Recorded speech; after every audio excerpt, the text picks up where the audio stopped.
Hello my lovely viewers, welcome back to my channel. আমি তোমাদের দেবী চলে আসলাম তোমাদের জন্য আরেকটি সুন্দর ব্লগ ভিডিও নিয়ে। কেমন আছো তোমরা সবাই? আশা করছি সবাই খুব ভালো আছো। আর আমি কিন্তু তেমনটা ভালো নেই, মোটামুটি ভালো আছি আর কি, মানে অল্প অসুস্থ আর কি, তাই বলছে তেমনটা ভালো নেই। আর তেমনটাও অসুস্থ নয় যে একদম চলতে পারছি না, সেরকম কোনো ব্যাপার না, তবে অল্প অসুস্থ আছি আর কি।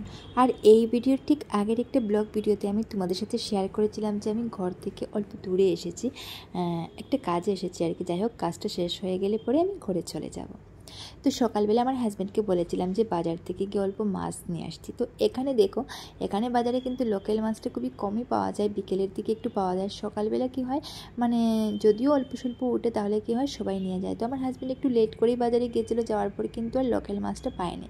তো তার আগের দিন আমি লোকাল মাছ বাজার থেকে এনেছিলাম, কিন্তু কি বলো তো, এখানে হয়তো যে ফার্মে যেগুলো মানে মাছ যেগুলো বানায় আর কি, সেগুলোই হয়তো লোকাল মাছ বলে বিক্রি করে, কিন্তু একদমই টেস্ট নেই। আমাদের এখানের চালানি মাছগুলো যেরকম হয় ঠিক সেরকমই এখানে লোকাল মাছগুলো। তাই আর কি আমি আমার হাজব্যান্ডকে বললাম যে লোকাল মাছগুলো যখন এতটা টেস্ট নেই, তাহলে চালানি মাছ আর কেমন হবে বলো? তো মাছ নিয়ে আসার দরকার নেই, তুমি বাজার থেকে অন্য সবজি কিছু নিয়ে আসো, আর বিকেলের দিকে যাবে, গিয়ে লোকাল মাছ যখন উঠবে তখনই নিয়ে আসবে। আর কি বলো তো, ডিম কিন্তু খেতেই পাচ্ছি না। ডিমটা আমার খুবই প্রিয় একটা খাবার, কিন্তু খেতে পাচ্ছি না, কারণ হচ্ছে আমার হাজব্যান্ডের জন্য আমি খাবো, আর ও আমার দিকে দেখবে তখন খুবই খারাপ লাগবে। আর ওর যেহেতু হাই প্রেশার আর কি, তাই আমি ডিমটা ঘরে বলতে পারো এক কথায় ঘরে আনাই হয় না আর কি। তো তাই মানে ওরও লোভ মানে লাগবে দেখলে পরে, তো সেই জন্যই আর কি ডিমটা ঘরে আনাই হয় না। আর বাজার থেকে নিয়ে এসেছিলো শাক, কারণ এখানে শাক খুব বেশি পরিমাণেই পাওয়া যায়, আর সবজি নিয়ে এসেছিলো। তো আমি ভাবলাম সব কিছু সবজি দিয়ে একটা নিরামিষ সবজি বানাবো আর শাকটা রান্না করবো। তো শাকটা তোমরা দেখতেই পেলে আমি শাক কীরকম রান্না করেছি। আমি যখন শাক রান্না করি তখন শাকের মধ্যে অল্প বেগুন দিই আর কি। বেগুন দিলে পরে কী হয়, মানে শাকটা খুবই সফট হয় আর কি, খেতে খুবই টেস্ট হয়। আর বেগুনটা যদি তুমি একটু ভাজি করে দিতে পারো, তখন কিন্তু আরও বেশ সুন্দর একটা সেন্ট আসে আর বেশ টেস্ট হয় আর কি।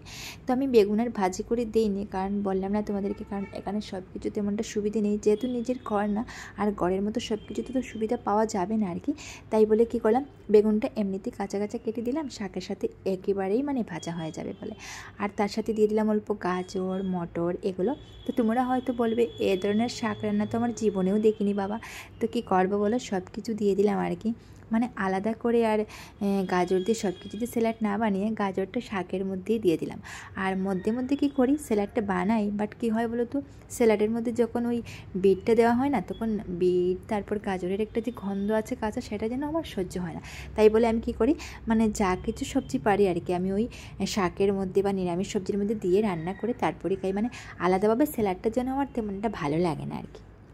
আর এখানে দেখো শাকটা তো রান্না হয়ে গেছে, আর দেখতেই পাচ্ছ শাকের মধ্যে গাজর দিয়েছিলাম, মটর দিয়েছিলাম, বেগুন দিয়েছিলাম। আর দেখো বেগুনটা দেওয়ার পর কী হয়, মানে কালারটাই চেঞ্জ হয়ে যায়, মানে একদম সফট হয়, দেখতেই তোমরা পাচ্ছ। শাকটা কিন্তু খুব সফট আর খেতেও কিন্তু দারুণ লাগে, তোমরা দিয়ে ট্রাই করে দেখবে। তবে একটা কথাই বলছি, তোমরা যদি বেগুনটা অল্প ফ্রাই করে তারপর শাকটা নামানোর আগে দিয়ে অল্প নাড়াচাড়া করে তারপর নামাও না, তখন কিন্তু দারুণ টেস্ট হবে। আমার মতো আবার কাঁচা বেগুন দিতে যাবে না, কারণ হচ্ছে কাঁচা দিলে বেশ কিছুক্ষণ কিন্তু শাকটাকে ভালো করে ভাজতে হবে, আর না হলে পরে কিন্তু তেমনটা ভালো লাগবে না। তবে যদি বেগুনটা ভাজি করে দিও তখনই কিন্তু দারুণ লাগবে। আর এখানে দেখো আমার ভাতও হয়ে গেছে গরম গরম, কয়েক পিস শসা কেটে তারপর থালের মধ্যে নিয়ে নিলাম। আর ওই যে তোমাদেরকে বললাম বিট গাজর, ওগুলো দিয়ে আলাদা করে স্যালাড মধ্যে মধ্যে বানাই, কিন্তু কি হয় বেশিরভাগ ক্ষেত্রে আমি ওই সবজির মধ্যে দিয়ে দিই, না হলে কিন্তু যে গন্ধটা আমার ভালো লাগে না আর কি, তাই তোমাদেরকে বললাম। আর এখানে দেখো শাকটা আমি একটা থালের মধ্যে রেখেছিলাম, কারণ হচ্ছে এখানে তেমনটা বাসন দেয়নি আর কি আমাদেরকে, তো তাই বলে আর কি। আর সবজিটা নামিয়ে রেখেছিলাম সসপ্যানের মধ্যে, তারপর কুকারের মধ্যে, এরকম করে আমার সবজি নামিয়ে রাখতে হচ্ছে আর কি, যেহেতু বাসন তেমনটা নেই ওই যে বললাম। তো যাই হোক, ভিডিওটা কেমন লাগলো পারলে অবশ্যই কমেন্টে জানিও। আর আজকের মতো তোমাদের সবাইকে টাটা।